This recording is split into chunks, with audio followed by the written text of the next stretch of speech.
Hey everyone, it's Types, and in the Pokemon TCG, the expansions have been getting a little smaller, and I would say a little worse. This is in terms of power level, which is, fine. I'll talk about power creep a little and how that's impacted by new sets and what Pokemon's doing about it and things like that.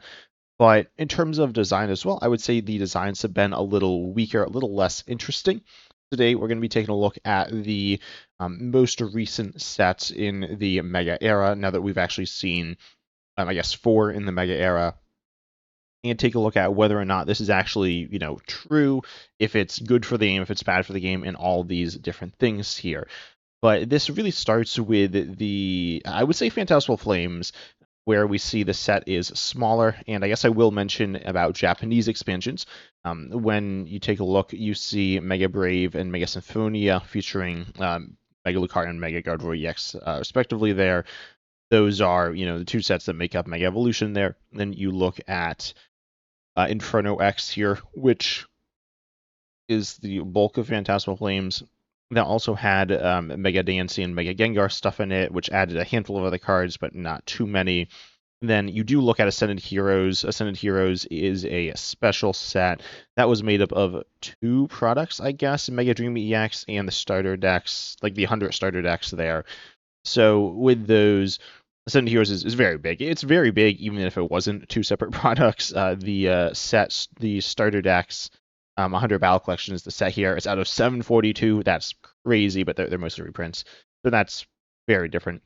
The Nile Zero is the expansion that essentially makes up all of Perfect Order. And then you look at Ninja Spinner. Ninja Spinner will be making up, or slash is making up, almost all of Chaos Rising. Chaos Rising isn't like fully out. Pre-releases have started, but that will be coming out fully in like around 2 weeks there, a little under. Also, in terms of the pre-release, I did actually make a video. I think that people really enjoy that video, and so if you need guidance on that, then you can check that out, and also ask in the comment section, honestly, even of this video. But with those 4 sets, or specifically those 3 sets, Chaos Rising / Ninja Spinner, Perfect Order / Nile Zero, and Phantasmal Flame / Inferno X, it's mostly 1-to-1. If you look at older sets here, I guess Black Bullet and White Flare are special, but then you look at Glitter Team Rocket and Heatwave Arena combined to make Destined Rivals. Battle Partners made up the bulk of Journey Together. Paradise Dragana and Super Electric Breaker made up Surging Spark. Stellar Miracle made up Boast of Stellar Crown there. Looking back, Night Wanderer and Mask of Change made up Twilight Masquerade and what's Crimson Haze? Oh, this also looks like it's part of Twilight Masquerade. And then also Twilight Masquerade is like a super good set. And then Wild Force and Cyber Judge made up the bulk of Temporal Forces. So most of the sets there, those older sets were made up of 2 Japanese sets, giving you more, I just say, substance there. Ultimately, smaller sets isn't necessarily terrible if we get like more of them. And there's some level at which get too much stuff, where things are changing too much. Getting cards can be hard. I am someone who mostly plays on live, or when I play in person, sometimes I play with proxies, especially like with new sets when stuff just comes out, and when trying a lot of different decks. So definitely understand that is something that some people have a big issue with, who play, trying to like buy all the new decks and things like that. And slowing it down can be good for that reason. I haven't heard people say that too much. I actually heard people when Pocket was like releasing a ton of sets, people like complaining about that a lot. But I think that's pretty different as well of a game, and not what this video is about. Mega Evolution, as I said, is made up of 2 sets as well, and Mega Evolution is a pretty solid set. Recently, I made a video of the top 10 cards of the Mega Evolution era, the new cards specifically, and a good chunk were from Mega Evolution. You look at Mega Evolution, and I'm just going to quickly scroll through. Mega Venusaur EX is certainly a fine card. You look and see, I don't know, there's definitely some fun cards, not super good here that I'm going to kind of skip over, but you look at Alakazam, and then I guess Kadabra as well. Pretty good. Yeah, it's pretty good, right? Then you look at Hariyama and Lunatone, Solrock, Mega Lucario EX, pretty good there. Yeah, absolutely EX pretty decent. Honestly, Mega Model EX pretty decent as well. Megakangaskhan EX quite good there. You also see, again, not counting reprints, you still see Fighting On, Force of Vitality, Lili's Determination, even Mega Signal is a pretty decent card. you look at Premium Power Pro, and you're just going to see a ton of really good cards in the set. It's not a super broken set, but it's pretty good. Looking at Phantasmal Flames, Perfect Order, and Ninja Spinner, I think I want to break it down to the three separate categories here. You're going to see the multi-prize Pokemon. Mega Evolution only had Mega Evolutions. There weren't any regular EXs, but there were the multi-prizes there. There are also a bunch of trainers, or I guess non-Pokemon, and then there are the single prize Pokemon. Again, in each category, you have a handful of cards that are pretty interesting and impactful. Again, like Mega Kangaskhan, Mega Venusaur, Mega Lucario. Those are some Megas that are fairly impactful. Some are more than others. In terms of single prizes, you're looking at Lunatone, Solvok, Alakazam. It's not crazy there, but you're definitely getting some impact. Oh, Meganium as well. I missed that one. Yeah, trainers again, you have like Force Vitality fighting on Premium Power Pro. So in each of those categories, there's three pretty good cards. Let's look at Phantasmal Flames, Perfect Order, and Ninja Spinner now to see kind of how those stack up. We'll start with the multi-prizers. Looking at Phantasmal Flames, I will say Phantasmal Flames is very weak. Perfect Order and Ninja Spinner both had one really good card in them, but Phantasmal Flames, it doesn't really have that. Looking at the EXs, Mega Dancy is okay. Mega Lopunny EX is probably I'd say a little bit better, and those see a little bit of play. Lucario EX also saw a little bit of play at one point. That was pure rotation, and I don't actually think it was very good there. Combined with Mega Charizard XEX as well, kind of okay, I guess, but weaker than it's probably would be the I don't know. It would come in somewhere near the middle to bottom of the megas in Mega Evolution, maybe. Probably middle. Yeah, but certainly not a super impressive card. Most of the, the multi-prizers here, again, some are megas, some are just EXs. They're like, okay, but I mean, you look at pulling on EX, that might even be the third multi-prizer here. And again, Mega Lopunny EX and Mega Dancy EX, they're, I'm pretty sure the top two, and they're okay. They're a little situational. The other ones you could, toss in that debate are situational.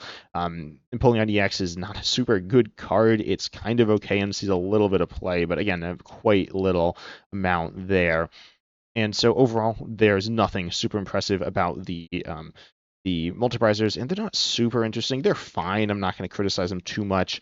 I'd say they're kind of average in terms of interest level, I guess. Not, not horribly uninteresting. Certainly, they're fine. I wouldn't say they're super interesting either. You got Rotom EX as honestly a pretty cool card there, and fun. Not good. Not good, but definitely fun. Then looking at the trainers here, or I guess the non-Pokemon, they're all trainers. You see Battle Cage, Dawn, and those two cards are pretty good. I will say the trainers from the set are all right. The best two are Dawn and Battle Cage. Dawn is an all right supporter. It's not an amazing supporter, but it's definitely a decent supporter, which is fine. Battle Cage, on the other hand, is a very situational, or not very situational, but like a very specific tech card, or relatively specific. It stops Dragapult EX's bench damage counters. Same thing with Monkey Dory and Dusknoir, though all those could go onto the active. I guess Dragapult EX hits the active, and then most of its damage goes onto the active, though the bench damage counters will just be completely stopped there. Ultimately, it's a decent card, though I wouldn't say it's super interesting in terms of design, but that's fine. Then you look at, I really want to say Blowtorch, but Blowtorch isn't that good. Then you look at, I guess, Wondrous Patch and Jumbo Ice Cream. Both these cards are okay. They're not super important to the decks they're played in, I wouldn't say, but both decent cards. They're pretty different, but they're like okay. Again, the top end is going to be worse than what you're looking at from Mega Evolution, and by a lot. There aren't any like standout trainers. Again, there's Dawn, which is fine. Might be I guess probably a top 10 supporter in the game, but it's certainly not a super good supporter. It's nowhere near Lily's determination. And then you look at the other cards, and they're also not super interesting, as I was saying. They're fine, but I guess I'd love to hear people's thoughts in the comment section, obviously on all of this stuff. But if there are any cards that that are interesting that I'm not really talking about too much, then you look at the single prizers. The single prizers, you have Toxtricity. That's actually decent here, and Moltres, I guess, is decent as well. Moltres is a little interesting as like a tech single prizer. I'd say Moltres is probably a bit better than Solrock, and then Toxtricity is maybe kind of comparable to Lunatone. So you look at those two, obviously they're certainly different But you can kind of look at it like that. And I think this is a point where we start to see the set just kind of lacking depth here. You see these couple of single prizes that are fine. I'm trying to see if I missed anything, and I really don't think I did. In terms of single prizes, there's some that are kind of playable-ish that like do something. Honestly, there's a lot that just are not really interesting at all as well. I feel like this set's quite a flop, and I ultimately starting with this one is starting off on a bit of a low note. But as I said, in each of those categories, you're looking at maybe a couple of cards that are okay, maybe a little more than that, but it's certainly not very impressive. And I think definitely most people would probably agree that Fantasmal Flames would be cooler if it was a little bit better there. Then you look at Perfect Order here. Perfect Order is the newest. This came alongside Rotation as well, but it's the newest set, I guess. There's Chaos Rising as well. But we have had a good amount of time to kind of go through this. You look at some interesting Pokemon like Dugong and stuff, which I will get to. But we'll start with the EXs. Looking at the EXs, you see Decidueye, Lapras, Mega Starmie, Mega Clefable, Mega Zygarde, uh, Yveltal, Mega Skarmory, and Meowth. Obviously, Meowth EX is very good. It's the clear best card in the set, and it's the best EX of the Mega era, as in printed in the Mega era. I like made a video and I was like, two prize EXs are bad, or like generally like bad and mostly irrelevant. Meowth EX is the exception. I put it on the thumbnail because it is the poster child of two prize EXs, but as a whole, they are kind of not necessarily irrelevant, but not very interesting. Of the ones printed this era, and then I got comments and was like, two prize EX decks are like really good, which is true. Except, but like all those decks don't like they're not two prize EX decks from Mega era two prize EXs. But anyways, Meowth EX is the one that is really standing out there as super good. So that's definitely a good card. And as the best card in the set, it's like pretty good, I guess. It's like fine. I don't know. I haven't like went through sets and I don't know the best card in every set, but it definitely feels like a pretty good card. I would not say it's a top 10 card in the game, but it's like, top 20 there. Certainly a top 10 Pokemon. You can check out a video I made where I ranked the top 10 Pokemon in the game in standard, when I common, fossil, but then you look at outside of that, and it's kind of underwhelming. Mega Starmie EX is certainly fine, though. And, I mean, Mega Starmie EX is okay, and a handful of others are okay. It's not a horrible selection of EXs here, to be honest, especially with Meowth EX doing quite a bit of heavy lifting. Might even be better than Mega Evolution, so definitely not too bad. Certainly a lot better than Phantasmal Flames. Looking at trainers here, I'm not going to count Judge. You could count it. It's a little weird. Or Trainer / Special Energy, because Telepathic Psych Energy is certainly a pretty impactful card. Then you look at Pokepad, which I'm also not going to count, which was in the set of heroes. If you do count Pokepad as in the set, it's really impressive, but or it definitely helps it a bunch. Pokepad, I would say, is probably the third. As I probably say it's the fourth best card in the game, but I'm not sure. It's certainly very good. I feel like it's definitely top five. And then yeah, that's about it. Telepathic Psych Energy, and then there's some ones that you're like, do I actually count that? Some of the other cards are certainly okay, but not super impressive. Again, there are a handful of good cards, but in terms of depth, it's not very impressive there.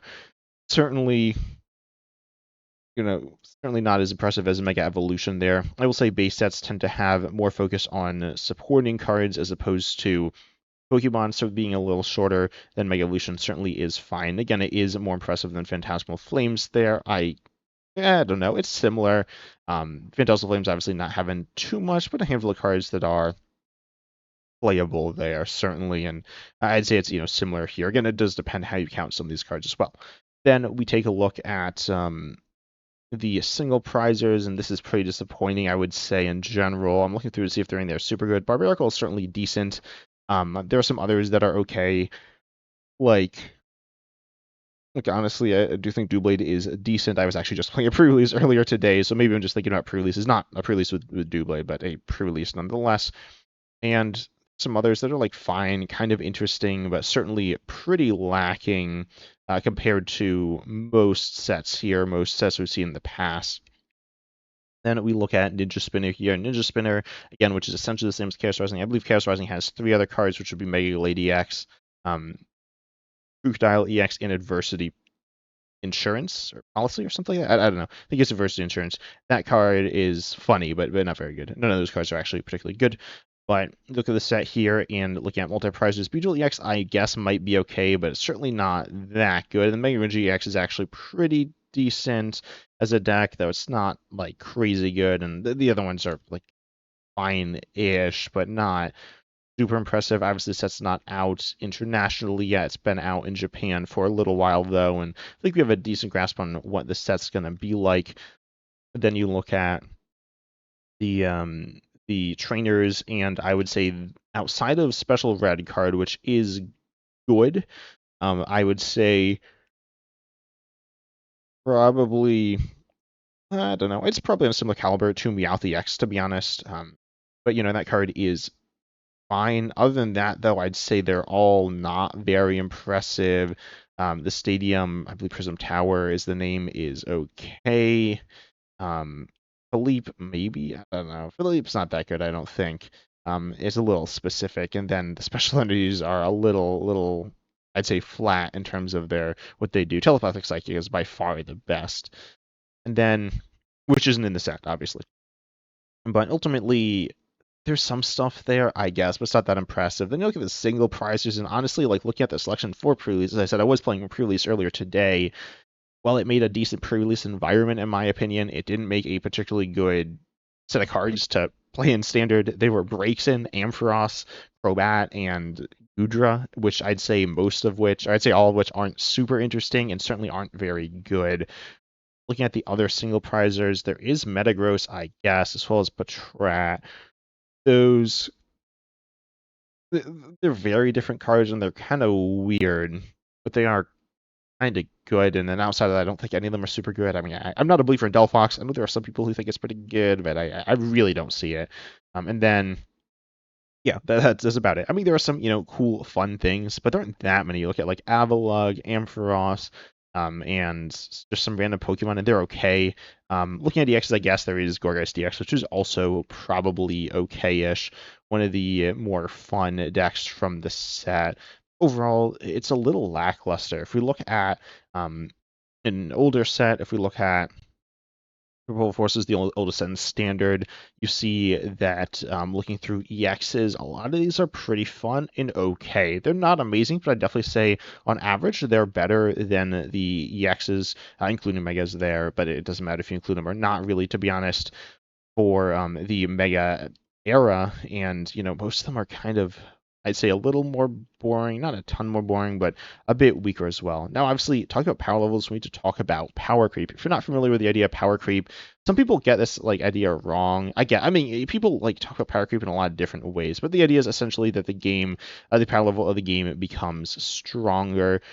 The way to explain why this happens, some people say it's just for Pokemon to make money. I really think that's the case, because when you look at the most expensive cards, they aren't the best cards. They're just the most expensive cards. They're most expensive because they're for collectors. So, well, playability can make cards more expensive, and a new pack could be more expensive because it has the only way to get certain playable cards. I don't really think that has to do with it very much there, but did want to acknowledge that with power creep. But the idea is that you look at the metagame and you're like, oh, well, I guess I'll pull up the metagame to talk about it some here. But if we look at the decks in the game, we see that you have Dragapult, Mega Lucario, and Alakazam, Mega Starmie, and Starak. Honestly, the metagame is not very. Dragapult's really good, right? So I would say there's a substantial fall off between Dragapult and the decks behind it, and that's not a crazy take. We look at the metagame, and you're like, oh, I want to make a card. We want to make these cards playable, right? If you make a set of cards where they're all, set of cards where they're all not playable, then who wants to play with this set, right? And kind of what's the point of it? They don't need to be broken, but they should be kind of fairly balanced compared to the other decks around, and fairly balanced to the meta. So good to have that I'd say kind of average card there in this set, where a lot of the cards are going to be kind of designed around at this playable level. You want, certainly, or some of the better cards from the set, you want them to be actually playable. But then Pokemon will inevitably, make some probably minor mistakes there, making some a little better than they've intended, and now they made the new best stack because they're aiming for a card to be quite good, and then they gave it even a little more than they were kind of hoping, and now you got Dragapult, or something like that. Dragapult EX was fine-ish, and then became a problem. So, that's kind of the idea. That's not a great explanation, but that's kind of the idea. Essentially, what happens then is that the power level keeps going up, and people don't like that because then you look at your older stuff and you're like, well, I can't play that. On the other hand, though, most of the top decks now are not. I mean, Dragapult's one of them, the main ones. But then you look at some other ones, and a lot of them are. Certainly, a lot of the top cards in the game are not new. And this is Pokemon because they are releasing weaker cards in newer sets. You don't see too many top cards in these sets, and the game is kind of slowing it down, which can be good. A lot of people just say power creep is bad, and I don't agree. I think power creep, when you don't have power creep, then you have kind of what the game looks like now. On top of that, when people talk about power creep, they often point to HP numbers going up, which they also are. The megas have higher raw stats than other cards because obviously, they're supposed to because they have more downside. They are weaker cards, but with objectively higher stats, ignoring prizes, and people sometimes just do that. I'd say the most obvious example I've seen is with Mega Meganium EX. So people are like, "This card is just crazy," and I'm like, "But no." But yeah, it's got big numbers on it. So I've definitely heard that a lot with the Mega era. So in terms of toning down power creep, I think it has done it. I also think that people who complain about power creep say that it hasn't done it. Maybe, or certainly, or maybe not that. Maybe say that some new cards that are mediocre are like very, very overpowered. And certainly in newer reveal season, you sometimes see that. I feel like Chaos Rising doesn't have as many cards like that, or like any cards like that, that are like big, splashy, big stat cards, that are like require a lot more setup than you might initially realize. And maybe Beedrill EX, though I wouldn't really say that, and I don't think people are going crazy about that. But ultimately, it's definitely an interesting discussion to have. This again isn't a video on power creep, but I do think, or it's not a video dedicated to power creep, but I do think that plays into this discussion quite a lot. And I am excited to see what's going to happen in the future, but I do want to see some more interesting designs as well. Ultimately, Pokemon could create interesting designs that are just weaker, and I would not have an issue with that, but I feel like they haven't. I feel like they've made safer designs that they're like, they know aren't going to be super powerful. And then, when a card has less stuff going on, it's easier to balance. I don't despise it in terms of, trying to push back power creep, but ultimately, as you can tell, I'm not a huge fan of the way this has changed the game, or I guess not changed the game would probably be more accurate there. And there are a lot of people who are a little sick of Dragapult. And when you think of your favorite decks, you probably think of some decks that are pretty strong. They don't necessarily have to be. Certainly, fun decks can be rogue decks as well, but when you think of a fun rogue deck, you probably think of a deck that has something interesting, weird to it as well. Which again, Pokemon has done some decks like that, but with less cards, there's also less room to do that. Overall, when you look at the next match as well, like Pitch Black, we don't see too much crazy from it, though we do see some fun stuff. Tomorrow, I'm actually going to release a video ranking the Pitch Black cards, and so make sure you check that one out, and make sure you subscribe so you don't miss that as well. But I definitely think there is some cool stuff on the horizon, but Pitch Black also isn't a big set. Pitch Black is built mostly just Abyssai. Abyssai is fine, I suppose, in terms of size, but I'd like to see it a little bigger, getting back to these two Japanese sets making up an international set there. But anyways, tell me down below your thoughts in the comment section on this, if you think there's like a problem, or if you think I'm just overreacting and it's all chill. Being completely honest as well, I like to try new things, new cards, and more cards helps with that. And people are pretty much just playing a standard when you look at like live compared to PCGO. The PCGO had a crazy variety of stuff you could play, but it was a little more than live there. But there are other formats in live as well. So I guess if you want me to play those, also leave that in the comment section. I hope you all enjoyed. Make sure you like and subscribe, comment, hit the bell, all the good stuff. Also, huge shouts to my YouTube members for supporting me. I really, really do appreciate it. But I hope you all enjoyed. And as always, I'm excited to see you in the next video.